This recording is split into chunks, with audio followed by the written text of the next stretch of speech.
Hello, this is Phil Calker with Fraternal Order of Police, Evergreen Lodge 1, located in Silverdale, Washington. This is our second broadcast. After the first one, I told you that our focus point is to welcome you to the neighborhood, a neighborhood that we share with community and the local police.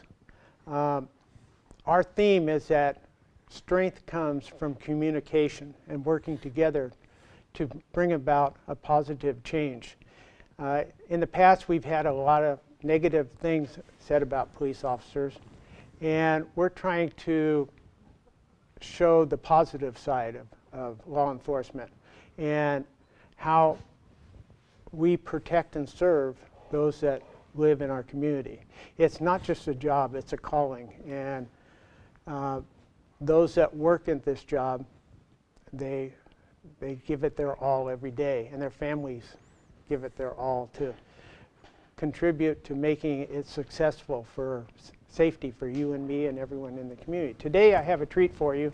We have our canine officers from Kitsap County Sheriff's Office, or a couple of them I should say, and their newest recruit dog, Blue. So first, next to me is Aaron. He's handler for Heiko, and next to him is Nolan, and Nolan has the new recruit, like I said, Blue. And so we'll get on with the show, and we're going to talk to them. You'll find out things about the dogs and the people that take care of them and how they protect you and your family. So start with you, Nolan. Nolan, you just recently to the canine. You just finished the canine academy, is that correct? It is, yes. We just completed a 400-hour class to get certified as a patrol generalist for the state of Washington. Okay, 400 hours. How many weeks is that a year? Well, it came out to about 11, almost 12 weeks, but we're actually still continuing training to the end of this month, kind of doing more stuff that's specific to. And can you tell us what occurs in there? What did you learn? Well, it starts with a lot of it's obedience, which kind of helps the foundation with the entire working with the dog and whatnot. We also cover tracking, which is probably the large portion of our job, working with the dog, and then control work and building searches, area searches, handler protection. It's kind of every day you kind of go through every little detail with those. So. And how old is your dog? He is just over 22 months old, so he's still pretty young. And when did he start his police training? Well, he probably about 8 weeks old was when he started his actual training. So. And what did that consist of? He actually rode with a Deputy Baker here and his partner, Heiko. And so he's getting accustomed to being in a police car and the lights and sirens and going to calls and whatnot. So from an early age, it's come natural for him to be exposed to police work. Yeah, Okay. very much so. So for you, what's the most difficult part about the training that you went through? It just, I think probably the more difficult thing is that you're being taught to train a dog while teaching a dog. And so there could be, you have to kind of figure out how everything works. And then you're also teaching the dog to do whatever task that you're being taught to do at that same time. So that can be probably the more difficult part of it. But I really lucked out with Blue that he's a pretty quick learner. So he kind of pulls the load for us. Is he a people person? Oh, absolutely, yeah. How does he feel about other animals?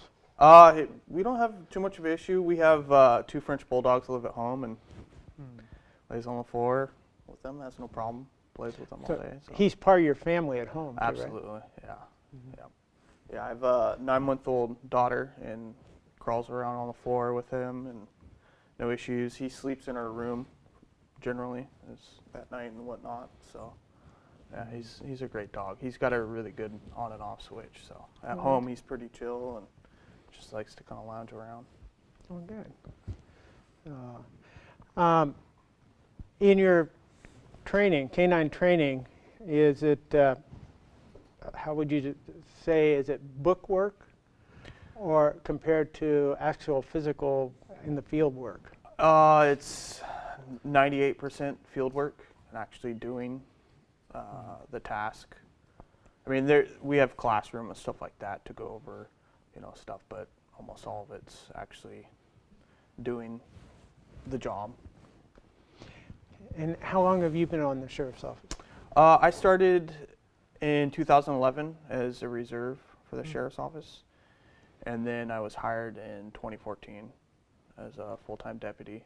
And actually, when I was a reserve is how I kind of got hooked on canine. So actually assisted and ran with another deputy that was a canine handler on a track. And So you wore the sleeve and yeah, had the dog. yeah. You know, back when I was on the sheriff's office and we first started dogs, they'd ask for volunteers to do the sleeve, but the sleeves weren't like they are today. I mean, these were kind of homemade and wrapped with duct tape, and I did it a couple of times, and I go, I value my arm more than Right. we took a beating back then because those dogs have a terrific bite. I forget how many foot-pounds, but it's a lot. Yeah, yeah. Yeah, I quarried for about 3 years. As soon as I got off probation with the sheriff's office, you kind of go through, you get hired and you go through the academy and then, everything like that. I immediately started to be a quarry, is what we call. So it set tracks and whatnot. So. Yeah. And let's see. So you just finished the academy a week ago. Correct for the canine aspect. Do you go on patrol now with Blue? Yeah, yeah. We've I'd say almost every night that we've worked, we've probably had some type of deployment. Like last night, we had 2 different deployments, and the day before that, I got called out for an arson suspect, and then even before that, I had a track really earlier in the morning on Monday. So. And how's he doing? He's doing awesome. That's good. Doing really, really good. Good. So Good. I'm excited. Aaron, I guess how long have you been in K9? So I was hired in 1996, and then I got into canine in 2001, and I worked with my first dog, Riker, from 2001 to 2011. And then I came back into canine in 2015, where I've been with my current partner, Heiko. So Nolan, just to talk a little bit about listening to Nolan here, Nolan has put in hundreds, if not thousands of hours quarrying. So when a lot of people ask us, how do you get interested in becoming a canine handler? So once he gets off his probation, Nolan was really one of those few that canine takes a ton of time, not only at work, but in your personal life. It really is, they're together 24 hours a day. So Nolan probably put in hundreds, if not thousands of hours coming out and quarrying. When he's done with his basic 400-hour, 3+ month class, we train every single Tuesday night where we get together regionally.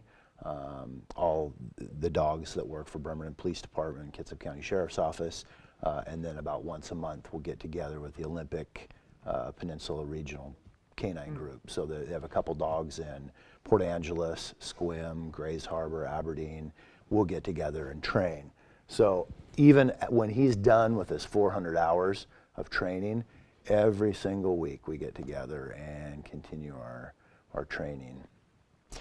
I can see where that would be good, not only for the dogs, but also for the officers, because you got communications with the officers in other areas, and you get to talk about what's going on and what trends are coming up, or what to be alert about that is different on the street. I can Yes. see where it can be very helpful. Yeah. Yeah. That's good. Yeah. And so you and your dog, we're going to get his dog here in a few minutes and take a break. But right now, I got a few more questions we'll ask, and then we'll Sure. go on from there. The schooling now, is it different than the kind that you had when you went?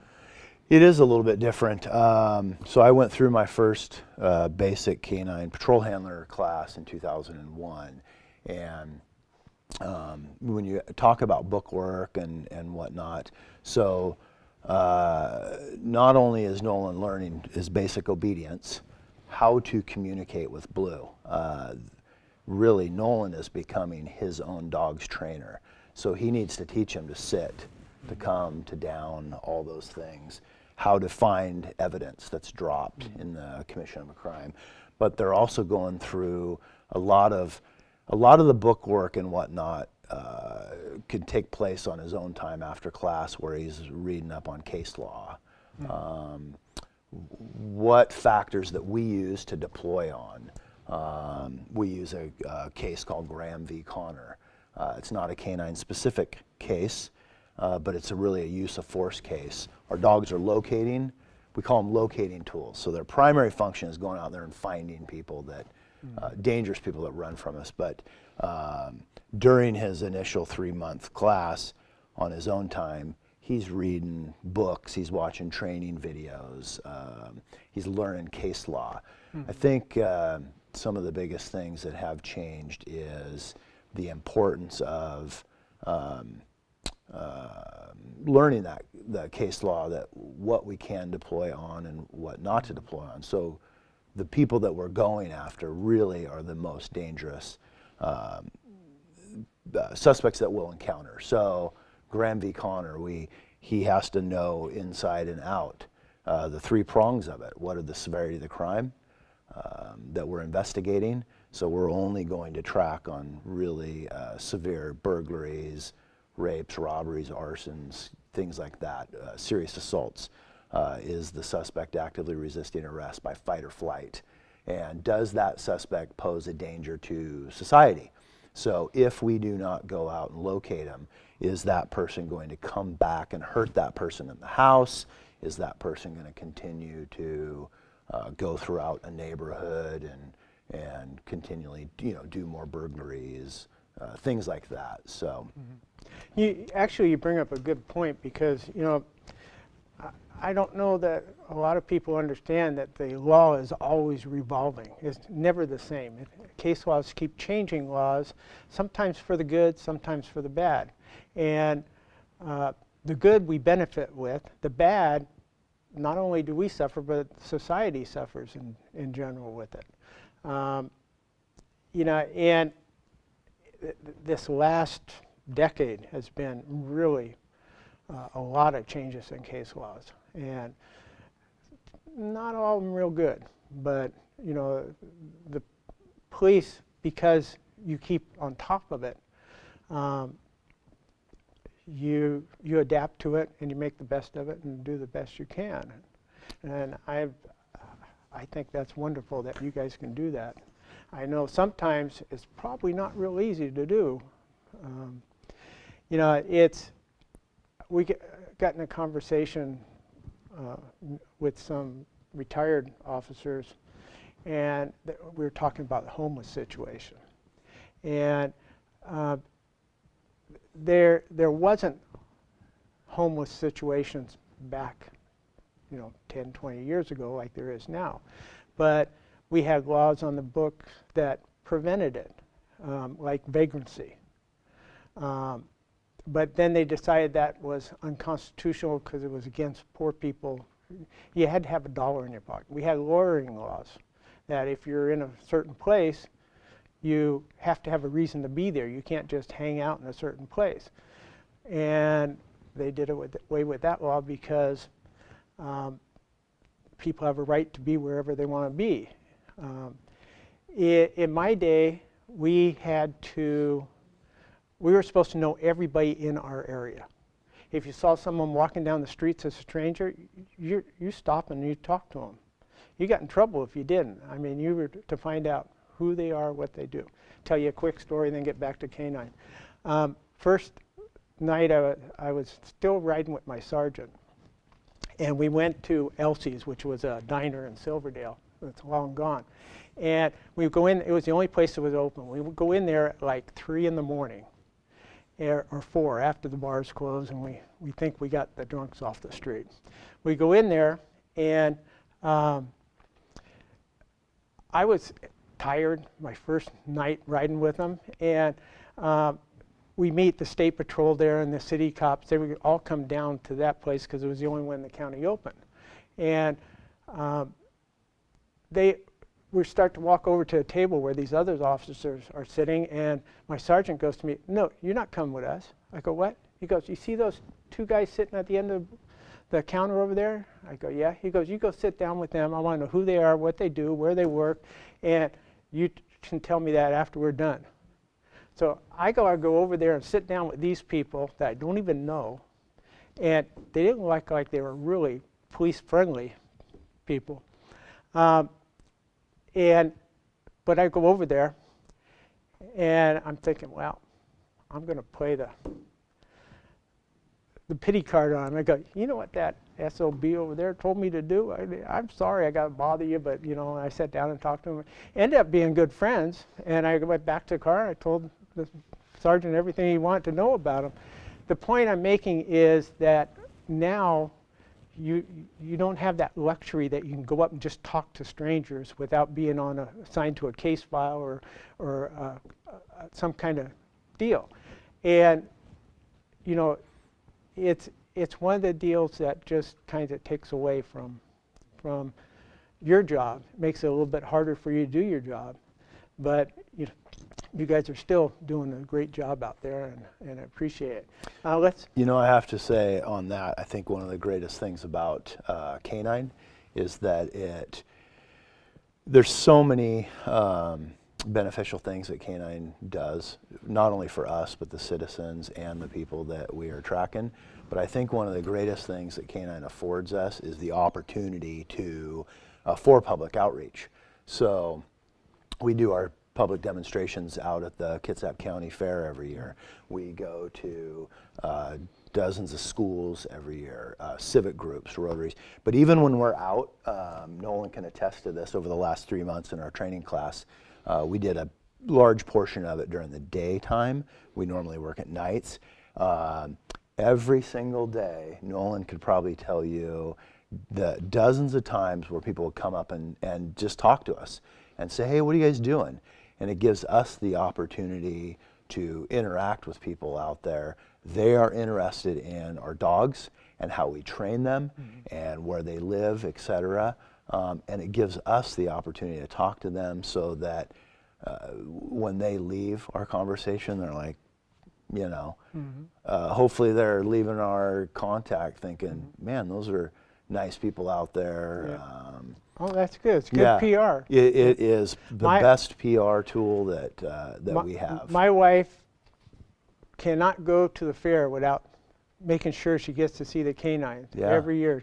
And we hear that hundreds of times each year, that we come back to the fair year after year after year just to see the dogs, to see who the new dogs are, how are the new dogs doing. Well, he looks like a beautiful dog, Yeah. and he Yeah. looks sound and patient. Yes. And that's a good quality too. Let's take a quick break, and because the people aren't really here to see us, they'd rather see the dogs, and we'll have you bring in All right. Heiko, and Very good. we'll go from there. Okay, so a short break. Okay, we're back, and if you can see, we changed puppies. So this is Heiko. I'll let Aaron tell you a little bit about Heiko. So Heiko is a 9-year-old German Shepherd. He was our first kind of foray into the puppy program. Our dogs, a lot of people ask us how much money it costs to buy a police dog, train a police dog. The initial price to buy a police dog now is about $8,000 to $12,000. And we usually get our dogs, they're about 1.5 to 2 years old, and they'll come from Europe, and we'll buy them at vendors. So about 10, 11 years ago, we started a puppy program with a local trainer, Franz Tisch. We bred one of our patrol dogs, Ajax, with his female shepherd, Anya, and Heiko, and 3 of his brothers became patrol dogs. It's, I don't know if it's necessarily less money. I mean, it is less money, the initial, like Blue, for example. He didn't cost us money to buy him. The money that went into him was for food and vet bills. But it cost a lot of time to raise these dogs. Blue started his training again at 8 weeks, learning obedience and tracking. But we get to take our dogs into schools. We get to introduce our dogs to any environment that we want to and all the people that we can. So we have very, very social dogs. So Heiko was our first foray into our puppy program, where we raise these dogs from 8 weeks to 1.5 years and train them up to be patrol dogs. He knows he's being talked about. Yes, he does. He does. We love to talk, Heiko and I. So Heiko, he's 9 years old. He is a patrol dog, and he's been working the streets now for about 7 years. And in that time, he has found evidence. He's found over 140 suspects that would have eluded capture had it not been for our dogs. So, yeah. So that's a little bit about our puppy program. And So you're talking about expense, and you saved one expense with doing the puppy program, but you have other expenses in the dog as far as taking care of them, yes, but you also have their uniform to get. And can you talk about what expenses you have for the dog that's a patrol dog? For the yes. Yeah, so not only do we the expense of food and vet care, but the equipment costs. One of the most expensive pieces of equipment that we have are bullet-resistant vests. We've been very, very fortunate over the last probably 10 to 15 years in that through public support, they have always purchased the ballistic vests for us. Our vests run upwards of $2,500 per dog. So it's been that's a huge expense that we've been able to provide our dogs through public support. You asked about things that have changed in Police Canine from when I started till now.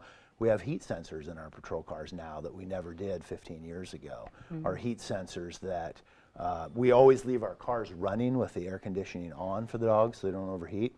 But if our cars get too warm, the heat sensors will trigger and the windows will roll down, and we have high-speed fans that suck all that hot air out. That expense has been offset through public support. Mm. They've allowed us to buy those for our cars. So, yes, I know. He's a very busy dog. Even at 9 years old, he acts like a puppy. And then you have the expense of setting the car up for the dog too, right? Yes, they have a special kennel in the back of the car, so the entire back seat is devoted just to our partners. Yeah. Now, even though there's a lot of expense, canines save the people a lot of money on taxes because yes. of, you explain it. So one of the things I like to tell people when we get the opportunity to meet with them is, even though these dogs may run $8,000 to $12,000 to buy, it may cost $10,000 to outfit a patrol car. The training, we may have $30,000, $40,000, $50,000 into these dogs. I think one of the greatest things that these dogs do for us is not only do they keep us safe, but they keep the citizens safe. So when we're out tracking the people that are running from us, they are the most dangerous people that we will encounter. The dogs are probably one of the greatest force reduction tools that we have available to us. So every year, dozens, if not 100 people that we come in contact with, just the fact that we bring our police canines out, those people may be willing to fight with Nolan and I or any of the officers that are on scene, but what they're not willing to do is fight with the police canine. So just the fact that we bring our police canines out keeps us from having to go hands-on with some of the most dangerous people that we arrest. Mm-hmm. But I think one of the biggest things that they do for us too is they reduce the amount of deadly force that we have to use. Heiko himself has been responsible for 3 people that we've taken into custody that have been armed with guns and knives that we have not had to use deadly force on. So if you look at a justified use of deadly force with a settlement, may be at a minimum $250,000 to $500,000, if not $1 million. Mm-hmm. This one dog right here has probably saved taxpayers over $1 million, and 3 people are still alive today because of Heiko, because we have not had to use deadly force on them.